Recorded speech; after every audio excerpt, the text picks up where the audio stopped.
O zlatih dni spomin me vleče na planine, po njih srce mi gine, saj jaz planin sem sin. Tedaj nazaj, nazaj v planinski raj. To so besede Simona Gregorčiča. V nekoliko drugačnem kontekstu, a vendarle, se bomo srečali danes z visokogorjem, z gorništvom in alpinizmom.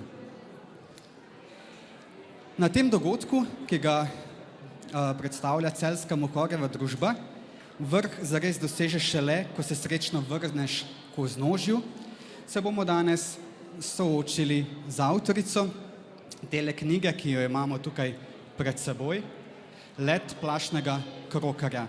Avtorica je Nives Meroj. Ob njej sedi njen življenjski sopotnik in tudi sopotnik pri plezanju, gospod Roman Benet. Imamo tudi ptiča, ki nas je prišel poslušati, zelo pomenljivo, ker se tudi v knjigi pojavi krokar. Na moji desni je prevajalec te knjige Let plašnega krokarja, gospod dr. Igor Škamperle. Ob njem pa sedi Peter Podgornik, poznavalec gorništva in planinstva, alpinizma ter zelo tesen prijatelj avtorice in njenega soproga. Nives Meroj, italijanska alpinistka, se je povzpela na vseh 14 tisočakov, vedno brez dodatnega kisika in visokogorskih nosačev, vselej v navezi s svojim možem Romanom Benetom. Za svoje alpinistične dosežke in promocijo alpinizma sta prejela zlati častni znak Planinske zveze Slovenije. Nives pa je posebno priznanje prejela tudi od italijanskega predsednika Giorgia Napolitana, ki jo je za izjemne dosežke v visokogorskem alpinizmu nagradil z redom za zasluge. Pri Celjski Mohorjevi družbi so izšle do danes 3 njene knjige, v prevodu seveda. Let plašnega krokarja, Anapurna in vzponi iz nekdanjih časov, to je 3. Prva je bila Ne pustim te čakati in druga Sinaj. Zanimivo je, da tako Let plašnega krokarja, kakor Sinaj imata obe knjigi v ozadju nek simbolni pomen. Sinaj goro, Sveto goro, in pa Let plašnega krokarja, tega krokarja, ki ima tudi prav posebno vrednost, simbolno vrednost. Tako, sedaj pa se posvetimo našim današnjim gostom. Jaz sem dovolj govoril, tukaj nismo zaradi mene. Gospa Nives, povejte mi, kaj vas je prvič navdušilo, da ste sploh začeli hoditi v gore? Dunque, la prima domanda, benvenuta, qual è stato il suo primo passo verso l'amore per la montagna? È nato per caso, perché non avevo nient'altro da fare quando avevo 15 anni da ragazzina. Bolj po slučaju, zato ker nisem imela kakšnega drugega pravega pri 15 letih v svoji mladosti motiva in sem se razveselila nad gorami. In kdaj ste potem začeli plezati s svojim soprogom? Quando ha iniziato a scalare con suo marito? A 15 anni ho incominciato ad andare in montagna come si usava nel secolo scorso, ho iniziato con le escursioni, poi le vie ferrate, poi le arrampicate. Pri 15 letih sem začela hoditi v hribe, kakor se je že hodilo v tistem času, prejšnje stoletju še, po zavarovanih poteh, na izlete, na ekskurzije in na vrhove.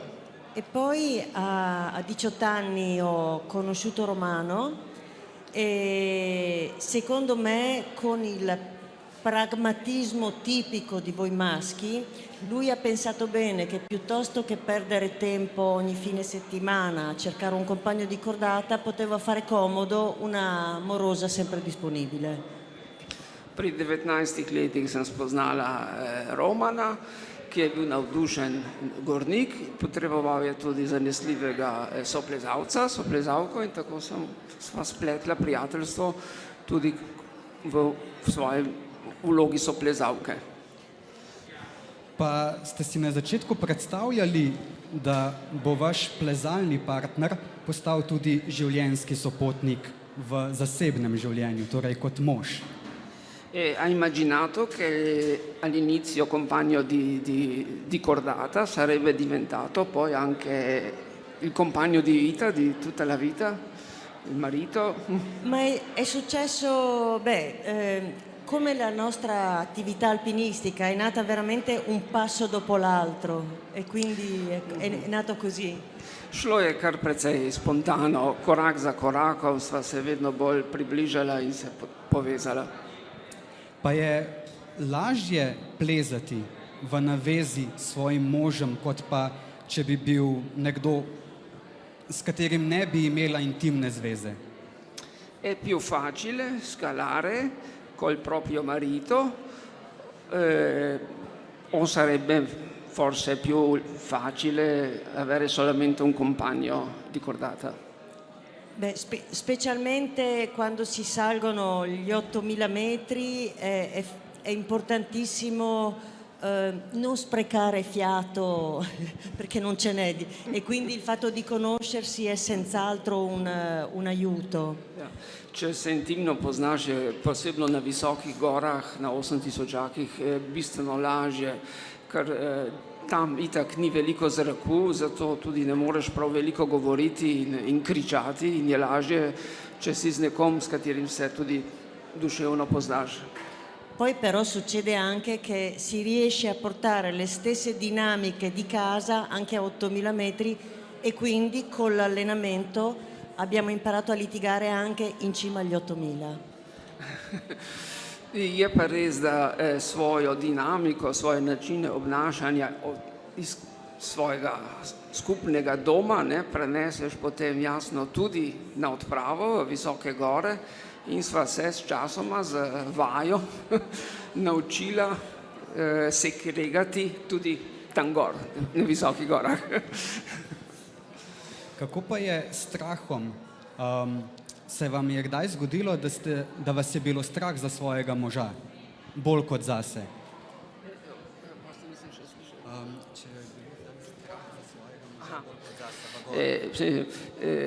Aveva paura di perdere il suo compagno e marito in montagna?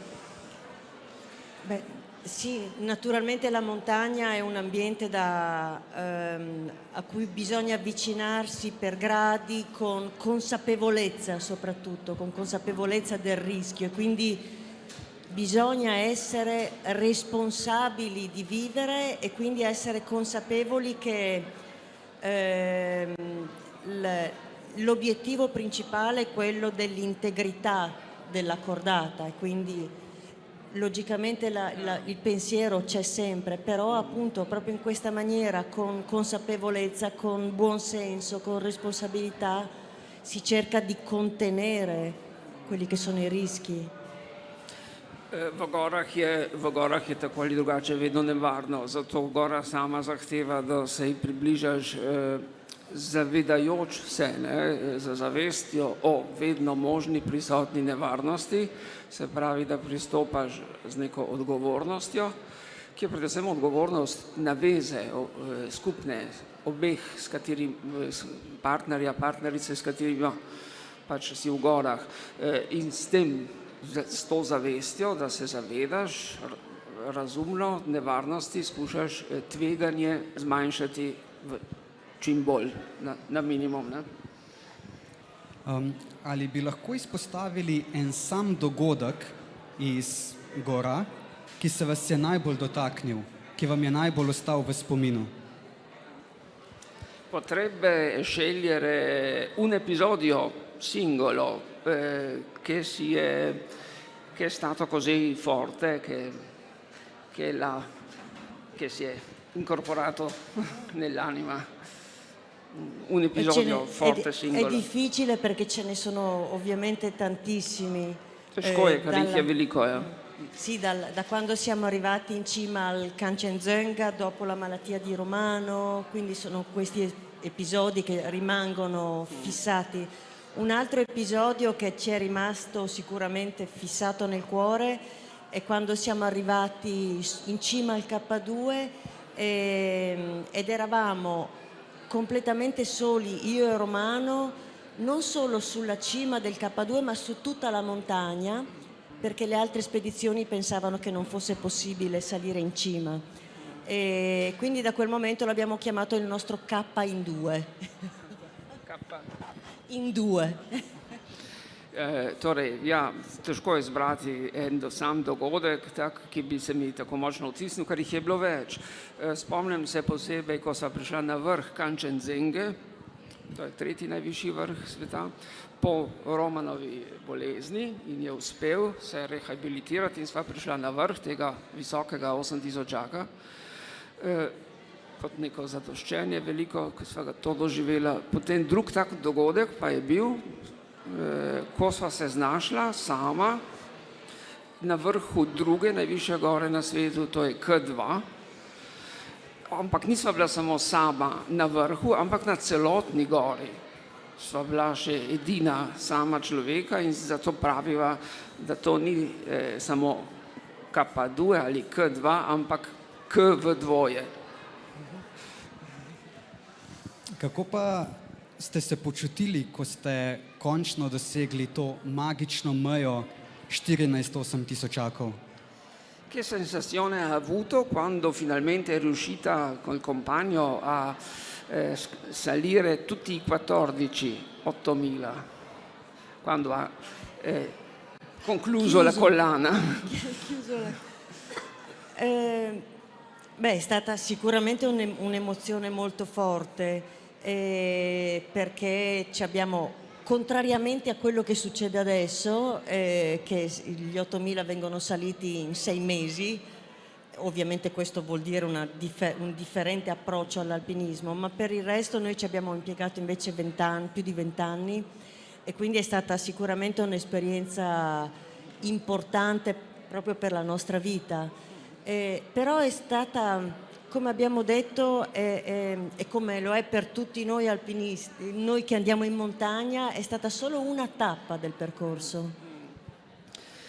Torej, gotovo, ko sva sklenila cel tak krog 14 tisočakov, sem se počutila dobro, z velikim zadoščenjem. Seveda, ti vzponi, najini vzponi na te gore so trajali vsega skupaj še 20 let ali še več. Drugače, kakor se danes na hiter način vzpenjajo. Sem pa hkrati doživela to, kar je tipično tudi za alpiniste, da sem ta zadnji vzpon tudi doživela samo kot neke vrste etapo v celotni zbirki. Kako pa ste se počutili, ko ste dobili posebno priznanje od italijanskega predsednika? Che sensazione ha avuto quando ha ricevuto il premio, la conferma del Presidente della Repubblica Italiana? Beh, anche lì è un'altra emozione, perché ritrovarsi in quei palazzi bellissimi, poi appunto con queste persone così importanti. E la cosa che mi aveva colpito è che il presidente Napolitano, finita la cerimonia, mi ha messo la mano sulla spalla e ha detto: e adesso andiamo a bere qualcosa? Andiamo a bere qualcosa. Ja, seveda, ko sem bila v teh rimskih palačah pri predsedniku Italije Napolitano, sem se počutila, prav tako sem začutila neko veliko zadoščenje, ampak hkrati mi je ostalo v spominu, ko se je potem predsednik Napolitano mi približal, me prijel za rame in je rekel: zdaj pa gremo nekaj na kozarček, nekaj popiti. Sedaj pa vprašanje za vašega soproga.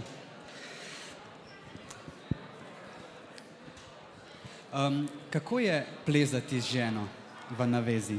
A je kaj težje ali lažje, kot če bi plezali sami oziroma s prijatelji?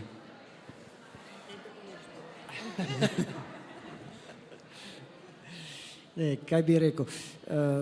Ne, že odgovorila Nives prej, se zelo dobro razumeva sploh kot naveza, kot par ne zmeraj. Kot naveza pa moram reči, da se poznava zelo dobro in to pomaga sploh, ker sva v težavah. Ni treba misliti, zato sploh v višinskem plezanju vsak ima dovolj zase za premišljavati in gledati, kaj se dela. Če bi jaz uporabljal veliko časa tudi za njive zgledati in pomagati, to bi meni vzelo preveč moči. Zato se moram kompletno zanesti na njo, zato ker jo poznam in vem, kaj zmore. Ci conosciamo molto bene e questo facilita le salite, anche se in casa anche litighiamo qualche volta. Pa sta kdaj plezala tudi v slovenskih gorah? Sta obiskala Triglav? Ja, jaz zame, mislim tudi za Nives, sva v Julicah in Julice meni že nekdaj, problem je, ker je bila meja, je bilo malo bolj težavno, Julice nimajo meja, bi rekel, da so naše gore, ne bi rekel slovenski ali italijanske. Je ena enota in so vse, naju so pripravile za Himalajo, ker so teže kot Dolomite. Dolomite je malo bolj vrtec, malo bolj igralni vrtec, Triglavska stena, Šite, Travnik, Mangart so pa resne stene in ti pripravljajo na, kar jaz zmeraj povem okrog po Italiji, na pravi alpinizem.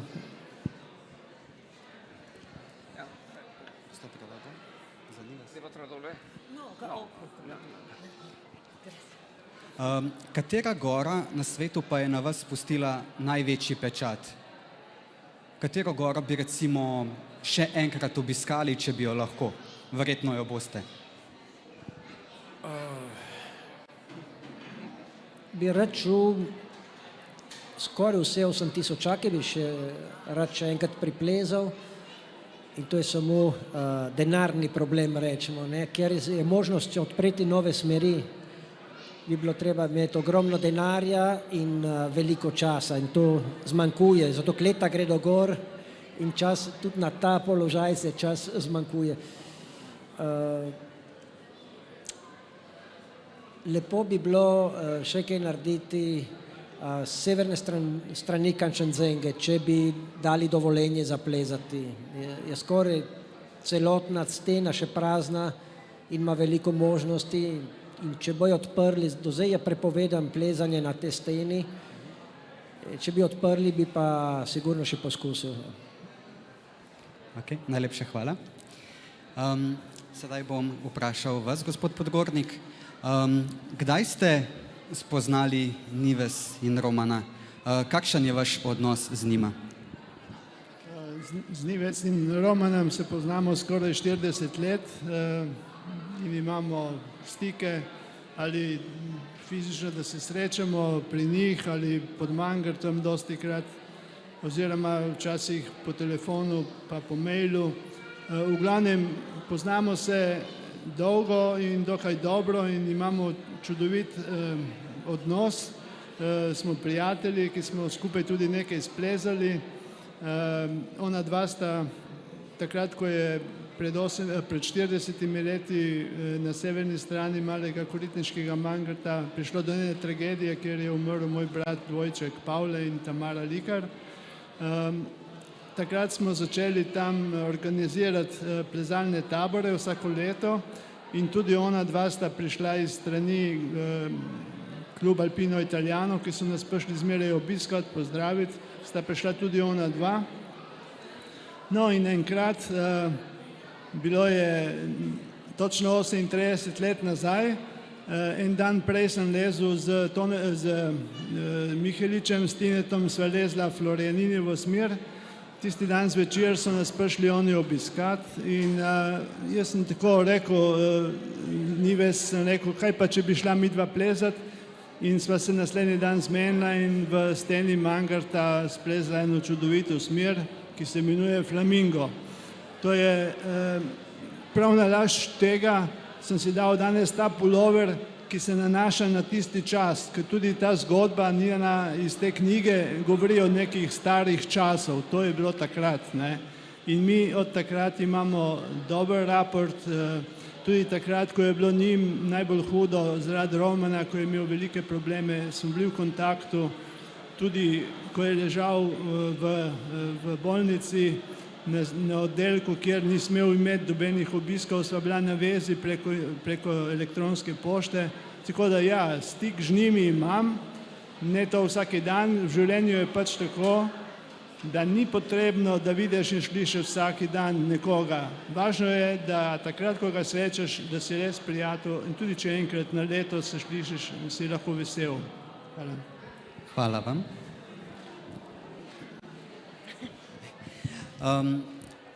Sedaj pa dajmo pozornost tejle knjigi. Podnaslov knjige je Anapurna in vzpon iz nekdanjih časov. Gospa Nives, zakaj ravno tak podnaslov? Kaj naj bi pomenilo vzpon iz nekdanjih časov? Kakšen pomen je to? Dunque passiamo al libro che ha scritto Nives, Il volo del corvo timido, e con il sottotitolo Salita di vecchi tempi. Perché ha scelto questo sottotitolo? Cosa significa? Cosa vuole esprimere il sottotitolo? Beh, il titolo innanzitutto, quando l'ho proposto in Italia mi hanno detto: ma come? Sali 14.000 e dedichi il libro a un corvo. Però il bello è perché c'era questa presenza di questo corvo che ci ha accompagnati lungo la salita. Una salita che è stata una salita di altri tempi, perché rispetto a come si affrontano gli 8.000 al giorno d'oggi, quindi con elicotteri, ossigeno, climbing Sherpa, noi siamo saliti soltanto con le nostre forze, con le nostre gambe e con i nostri polmoni, e quindi in questo senso una salita ad altri tempi. Torej, naslov Let plažnega krokarja se navezuje na konkretnega krokarja, ptiča, ki nas je spremljal od vznožja gore pa vse tja do vrha, skoraj do 8.000, ko se je spet prikazal in je to lepo opisano notri, ta ptič, krokar. Podnaslov Vzpon iz nekdanjih časov ali iz starih časov pa želi nakazati to, da sva se vzpenjala še na star način z edino človeškimi močmi, se pravi brez dodatnega kisika, brez peljanih nosačev višinskih ali šerp, ampak samo kot navaden vzpon.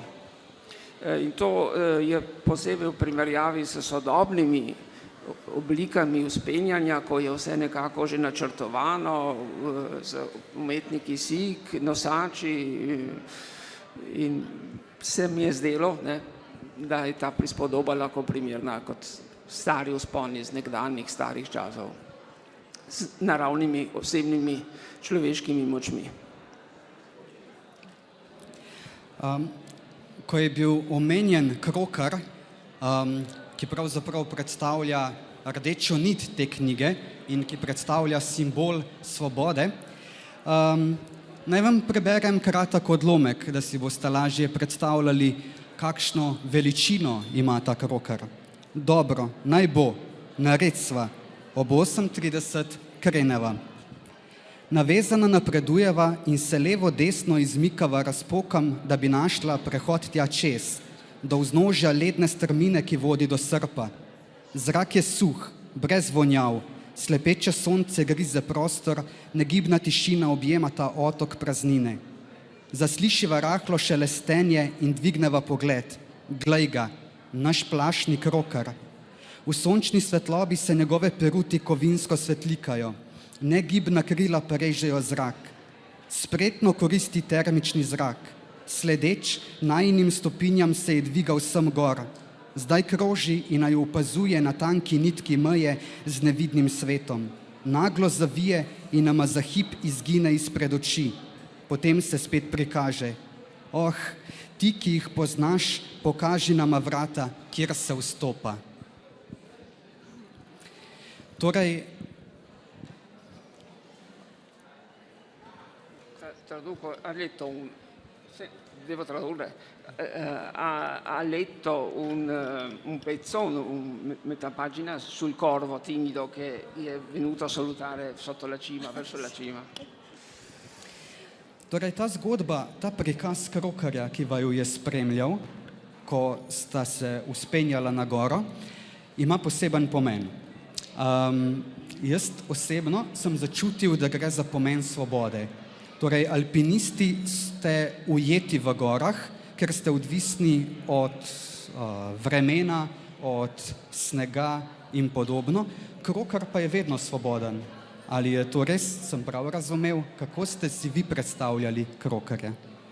Ecco, dunque, io leggendo il libro ho notato che questo corvo porta con sé anche dei diversi significati, soprattutto ho avuto la sensazione che porta questo corvo un senso di libertà.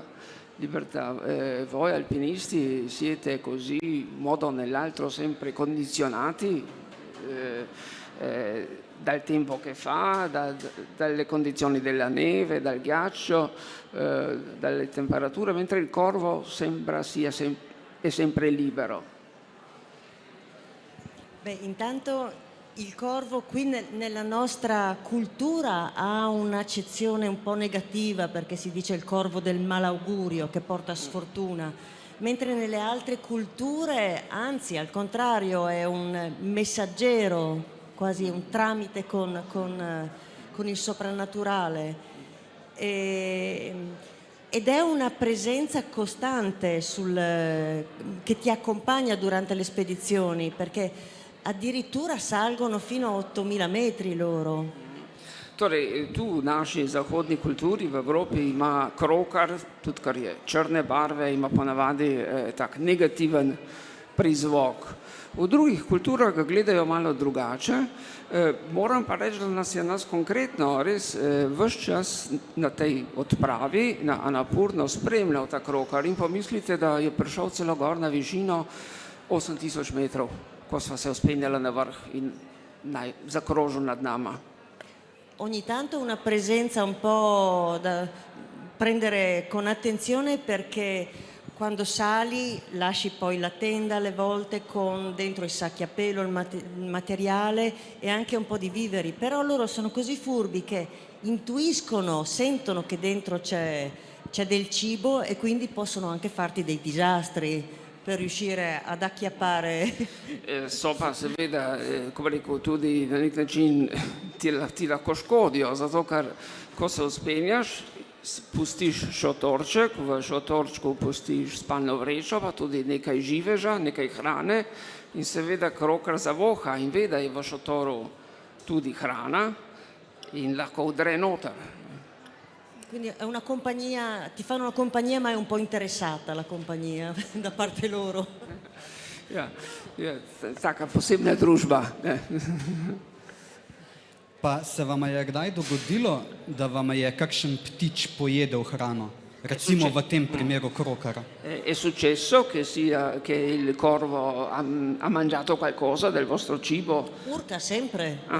Zmeraj je nekaj pojedel. In kaj potem storite? Kaj naredite? E cosa fate dopo? E il problema è che loro sono svelti e bisognerebbe avere almeno una fionda per vendicarsi. So hitri in bi mogel imeti pri sebi tudi pravo fračo, da bi ga pregnal. Ljudje običajno, ko nas je strah, se obrnemo k nekemu višjemu bitju, recimo k Bogu. Tukaj pa lepo opisujete, kako alpinisti hvalijo oziroma prosijo in se zahvaljujejo gori. Torej, v našem primeru, v primeru te knjige Annapurni. Kako to poteka? Ali se naredi kakšen obred za goro, ali se naredi kakšno molitev? Kako te stvari potekajo? Dunque, le persone umane, quando ci troviamo di fronte a dei pericoli, solitamente ci appoggiamo verso una forza superiore, verso Dio. Mentre gli alpinisti, leggendo il libro, ho visto che fate anche delle piccole cerimonie dedicate proprio allo spirito della montagna, in questa occasione la montagna Annapurna. Come sono queste cerimonie? Come sembrano? È una...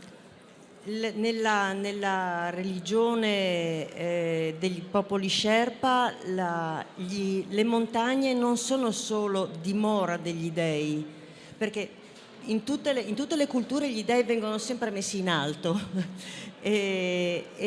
però per loro la montagna non è solo la dimora degli dei, ma è proprio un dio essa stessa.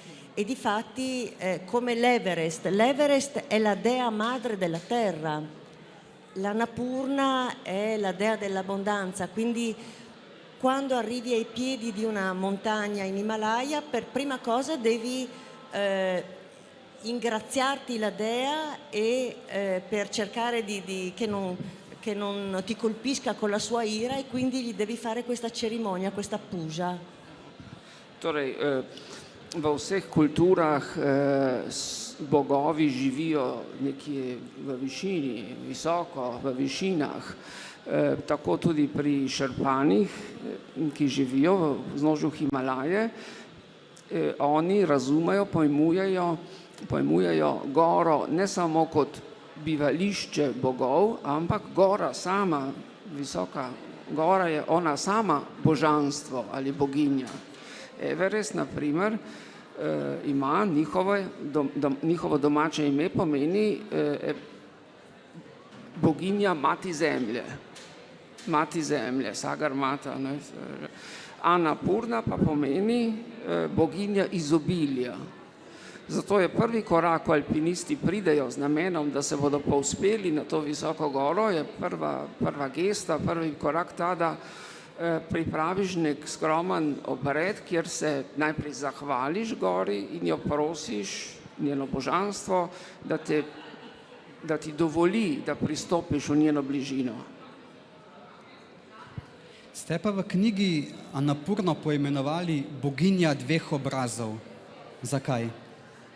Dunque, passiamo al libro Annapurna, dea delle due facce. Due facce, perché? È semplice, perché l'Annapurna è chiamata la dea dell'abbondanza, quella che dà la vita, perché con le sue acque dà la possibilità alle popolazioni, alle sue pendici di coltivare i campi, di abbeverare le bestie, però dall'altra parte, se da una parte dà la vita, dall'altra parte può anche distruggerla con inondazioni, e quindi è sempre questa presenza, questa dea, questo principio femminile ha sempre le due facce. Ja, zanimivo. Torej, Annapurna, kar pomeni boginja izobilja, kar se navezuje tudi, ker ima ogromno snega okrog sebe in iz tistega snega izvirajo vode, ki dajo življenje ljudem v dolinah, se pravi boginja mati izobilja, ampak hkrati tista, ki hrani, ki daje življenje, ga lahko tudi potem uniči. Bodi si preko poplav oziroma drugih vremenskih neprilik. Zanimiva ta dvoumnost, ambivalentnost. Da življenje, ampak ga lahko hkrati tudi jemlje in uniči. Due facce. Za gospoda Romana. Kako se je znajti v knjigi kot glavni junak? Kako se počutite, ker ste v knjigi postali glavni junak? Come si sente, come... Ne vem, a sem junak v knjigi, ne vem. Meni se je tako zdelo. Ne, upam, da ne, zato mene nisem rad na položaju junaka, ne, pa junak more poi dokazati, da je res junak, ne, sem zmeraj pravim, mi smo tam delamo nekaj, kar se nam dopade, ni delo. Junaki so tisti, ki res tvegajo življenje za vsakodansko življenje. Ne? Tisk ima družino, mora končati mesec problemov za plačevanje, pa to so junaki. In za nas so dopusti. Jaz sem zmeraj rekel velikrat na predavanjih, sploh, ker so starejši ljudi, ker alpinizem mora biti zmeraj kri in solze. Ne? In jaz že od zmeraj, že ko sem bil majhen, sem rekel, če v gore hodiš in da je kri in solze, zakaj pa hodiš v gorah? Beži k morju, ne? Je lepše in ni toliko problemov. Jaz v gorah uživam in tudi Nives. Za me jaz gledam samo ta smer. Ne bi rad postal junak, ne? Za kaj takšnega za mene je dopust in užitek življenja. Vidva se vedno uspenjata torej, v skladu s starimi časi, z nekdanjimi časi, torej brez pomoči višinskih nosačev, šerp, brez dodatnega kisika. Katera pa je tista najbolj pomembna oprema, ki jo pa morata imeti s seboj? Katera je? Ja, katera, ja. Katera je?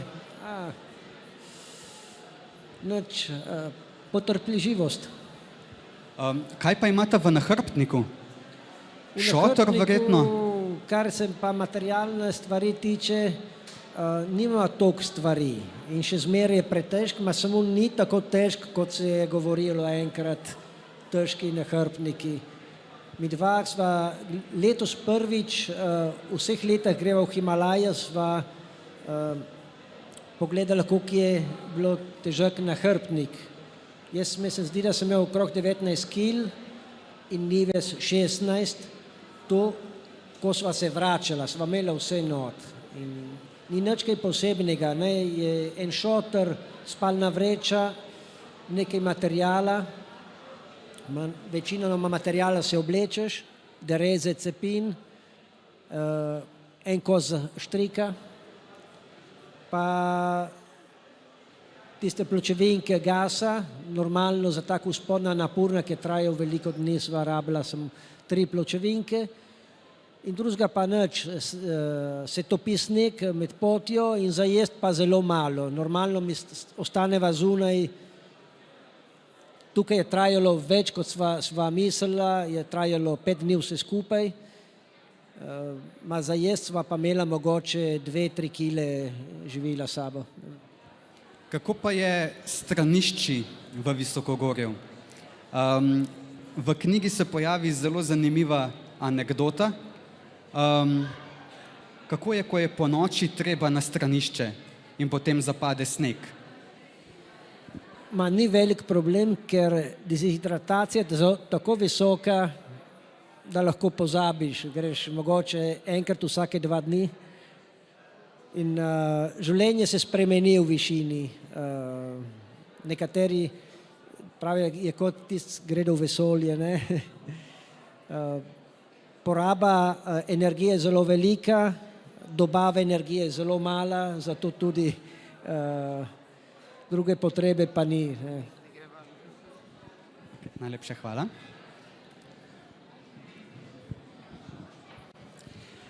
Ali je v knjigi morda kakšen dogodek, s katerim bi se lahko tudi vi poistovetili? Ste začutili kakšno zgodbo prav posebej? Ja, predvsem mi je všeč ta njihov stil plezanja in tudi sam sem včasih s kakšnim prijateljem počel podobne zadeve. Ne? Lepo je iti na velike odprave, lepo je pa biti tudi tako, da se samo 2 člana v navezi in odpravita svoje delo, svoje želje uresničita in to je, sigurno sem se, ko sem bral to knjigo, velikokrat spomnil na to. Prebral sem tudi prejšnje njihove knjige in zmeraj sem spremljal njihove vzpone na 8000-ake, tako da sem probal tudi sam tako živeti, ni pa zmeraj mogoče, odvisno kakšna ekspedicija, kakšna odprava je šla na pot. Ne. Včasih smo bili sami, včasih nas je bilo tudi 20 od članov skupaj različno odvisno, ampak sigurno zelo preprost in tako kot je Roman povedal, enostaven način gledanja na alpinizem. Ne. Hvala. Gospod Igor, kako pa je s prevajanjem? Kako je bilo? Ste imeli kaj težav? Je bila knjiga lahka za prevesti? Knjiga je zelo lepa, se zelo lepo bere in jaz sem se z veseljem uživel v to območje vzpona, odprave, seveda posebno visoke gore so en svet zase, ne, in je treba znati se uživeti ali pa intonirati, se uglasiti, bodisi če si tam kot alpinist, ko greš gor, bodisi tudi, ko prevajaš knjigo, besedilo, da bo tudi slovenski bralec Slavka začutila ali lahko vstopila v ta mikrokozmos ali svoj svet visoke gore. Drugače pa to je, Nives Meroj je dobra pisateljica, to lepo piše stvarno, konkretno, ampak hkrati vedno tudi z neko tako razmišljujočo dimenzijo, tudi kakšno ironijo, pa hkrati zavedajoč se velikih naporov, ne, ki se dogajajo tam. Ne. Ni kakšnih hudih, dramatičnih stvari bilo, vse teče gladko, kljub vsem velikim težavam snega, tega labirinta, gmote, Anapurne, tako da sem z veseljem to prevajal in se uživljal v ta njihov uspeh. Hkrati pa knjiga omogoča, da izsledi, ne, tudi tisti, ki ni bil tam, prideš na vrh in si deležen tega zadoščenja, tega veselja, ki ga nudijo gore. Ko govorimo o prevajanju, se pogosto pojavi ideja izgubljeno v prevodu. Kako je s tem rekom pri tej knjigi? Ali se je kdaj zgodilo, da ste morali kakšne besede zamenjati, predrugačiti, da zgodba ni točno taka, kot je bila v italijanščini? Ne. Seveda, ko prevajaš, prevedeš, iščeš rešitve, iščeš ne samo, kar si dolžan storiti, realno vsebino, ampak iščeš tudi intonacijo, ne, ton, se pravi duševno sporočilo besedila. Zdaj, prevajalec sam zase to težko reče. Koliko mi je uspelo, jaz lahko rečem tako, da mi je pomagalo tudi Peter, prijatelj, s katerim sva tudi veliko hodila in plezala v gorah, se poznava, z mojih mladih let je pregledal besedilo. To želim reči, alpinistična vsebina, tudi če pišeš o tem, je seveda vendarle specifična, ne, tako kot ima biolog svojo, fizik svojo, športni fuzbaler ima neko svojo, tako ima tudi alpinizem sporočila, ne, z besedami in med vrsticami. In to je, moraš malo vendarle poznati ta svet, vreme, dogajanje na odpravi, tudi človeški odnosi, ne, v šotorih. In če to poznaš, jaz do neke mere sem to vendarle spoznal, zato ni bilo takšnih velikih težav.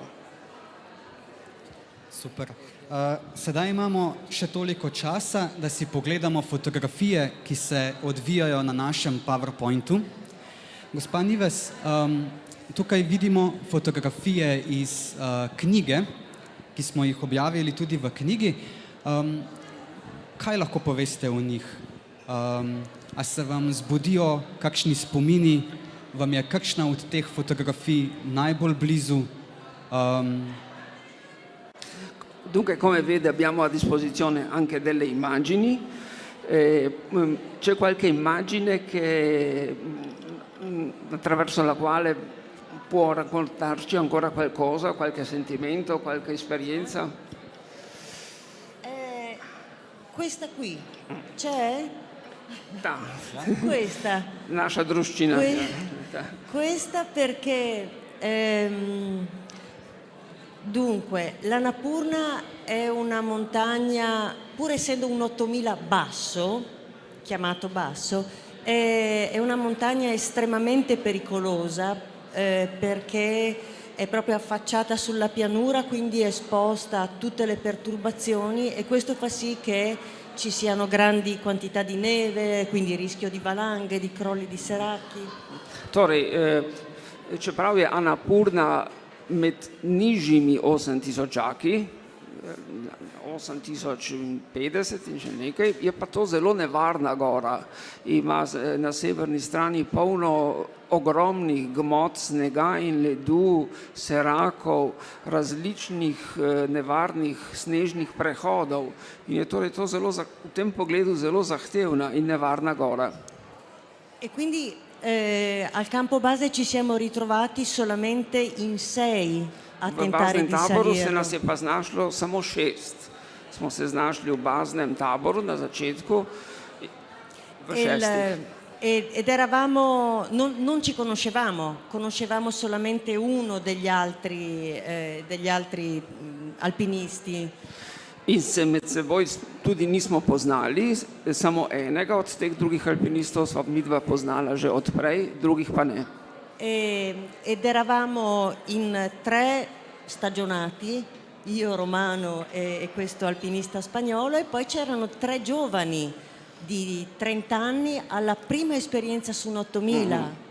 Med temi, torej 6 sva bila midva z Romanom in še eden nekoliko starejša in tudi že izkušena, drugi so bili pa mladi, 30-letniki in prvič pred takšno izkušnjo, torej še ne povsem izkušeni in pripravljeni. Però sicuramente noi siamo riusciti ad arrivare in cima all'Annapurna e soprattutto a tornare giù sani e salvi solamente perché siamo riusciti a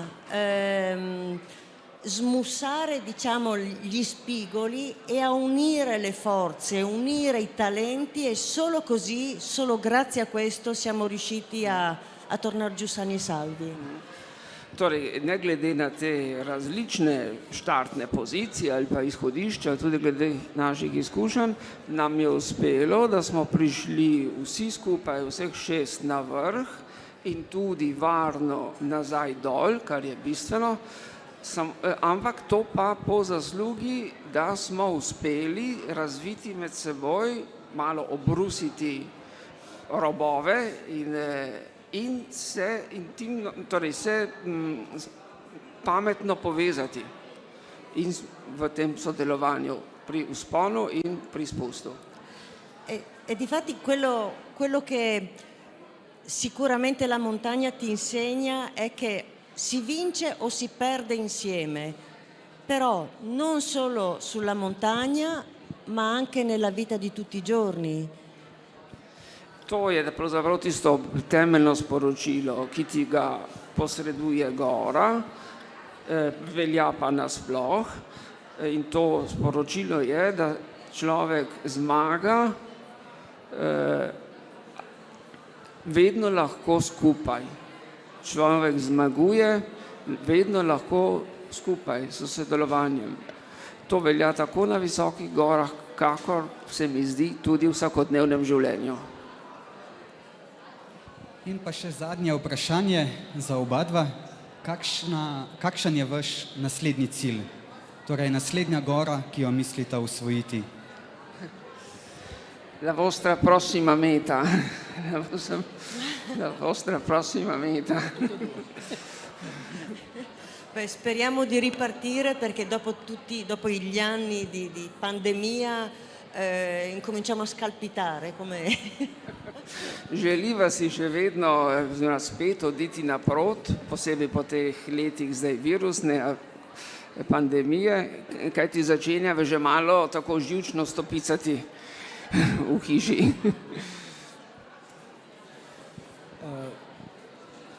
Načrte nimava, nobenkrat nisva delala načrte.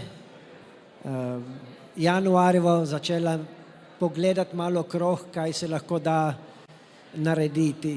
In imava nekaj sanj, to sanje imava zmeraj in mogoče bi šla na kakšno novo goro, saj če drugega ne, ena nova smer v višini. To je najni cilj dokler imava še moči in še volje za to delati. Če pa to ne uspe, gre pa kaj drugega. Ni tako pomembno. No. Vsi skupaj vam želimo veliko uspehov in seveda tudi zdravja, da boste lahko te uspehe dosegla.